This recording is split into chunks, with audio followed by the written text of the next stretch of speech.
శాంతాకారం భుజగశయనం పద్మనాభం సురేశం విశ్వాధారం గగనసదృశం మేఘవర్ణం శుభాంగం. శ్రీ మహాగణాధిపతయే నమో నమః. శ్రీ సరస్వతీ దేవ్యే నమః. శ్రీ గురుభ్యో నమః. హరి ఓం.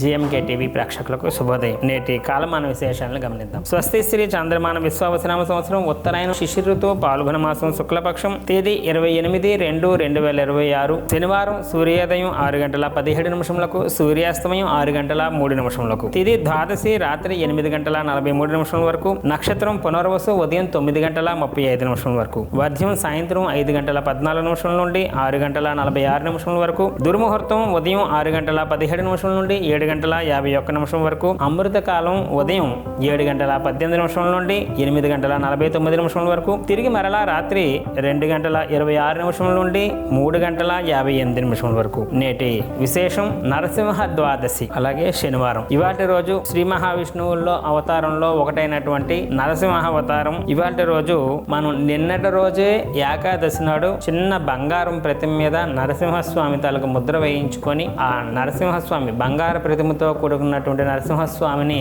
నిన్నటి రోజు ఉపవాసం దీక్షలో ఉండి పూజాధికారులు నిర్వహించి ఇవాళ రోజు కూడా మళ్ళీ తిరిగి పునఃపూజ చేసి ఆ బంగారు ప్రతిమ మీద ఉన్నటువంటి నరసింహస్వామికి పునఃపూజ చేసి బంగారు ప్రతిమతో పాటుగా తాంబూలాలు పెట్టి దానం ఇచ్చినట్లయితే చాలా చాలా విశేషమైనటువంటి పుణ్యప్రదం అని చెప్పేసి మనకి బోధరాయన ఋషులు చెప్పారు. కాబట్టి దాన్ని ఆచరించేటటువంటి ప్రయత్నం చేయడం వల్ల ఉత్తమమైనటువంటి సత్ఫలితాలు అయితే సిద్ధించుకునేటటువంటి అవకాశం ఉంటుంది. నరసింహస్వామి అనేటటువంటి వాడు భక్తులను అనుగ్రహించడానికి హిరణ్య కశిపుడిని సంహరించడం కోసం తన కుమారుడైనటువంటి రాక్షసుడు కుమారుడైనటువంటి ప్రహ్లాదుడిని రక్షించడం కోసం ఆ యొక్క భగవంతుడు ఎంత కిందకైనా దిగి వస్తాడని చెప్పేసి మనకి నరసింహస్వామి నిరూపించాడు. మన అదృష్టం దగ్గరలోనే వరాహ నరసింహస్వామి రూపంలో మనకి సింహాచలం క్షేత్రంలో కూడా ఉన్నాడు. కాబట్టి దాన్ని కూడా దర్శనం చేసుకోవటం, అక్కడ పూజాదికలు నిర్వహించుకోవడం వల్ల కూడా ఇవాళ రోజు ఉత్తమమైన సత్ఫలితాలు అయితే సిద్ధించుకునే అవకాశం ఉంటుంది. కాబట్టి దాన్ని ఆచరించే ప్రయత్నం చేయటం. శనివారం సందర్భంగా శనిగ్రహ సంబంధించినటువంటి దోషం ఉన్నటువంటి వాళ్ళు